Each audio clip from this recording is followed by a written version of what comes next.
नमस्कार मंडळी, तुम्हा सर्वांचं स्वागत आहे माझ्या ब्लॉगमध्ये.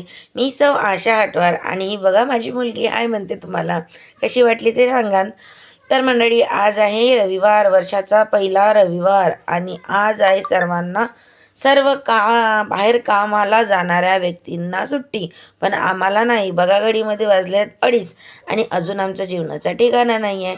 माझी मुलगी आणि आम्ही जेवणाची तयारी करत आहोत, कारण आता जाम भूक लागली आहे. माझी मुलगी म्हणते मम्मी मला पापड पण पाहिजे. मग मी काय केली, घेतलं पापडचं पॅकेट फोडून टाकलं आणि मस्त गॅसवर घेऊन तेलामध्ये तळून देते मुलीसाठी पापड, आणि लागेहात माझ्यासाठी पण 2-3 मिरच्या तळून घेतली, कारण मला पण जेवणासोबत मिरच्या खूप आवडतात. तर मग आमच्या दोघं मालिकेसाठी अरेंजमेंट करून झाला आणि मस्त पापड तळण्यास सुरुवात केली आणि माझ्या मुलीला मस्त प्लेटमध्ये दिले, ती खाण्याची सुरुवात केली. बघता बघता वेळ इतकी होऊन जाते ना की जेवणाकडे लक्ष राहत नाही. फायनली मी जेवणाचं ताट केला आणि आता आम्ही लागलो जेवण करायला. तुम्ही पण या तोपर्यंत.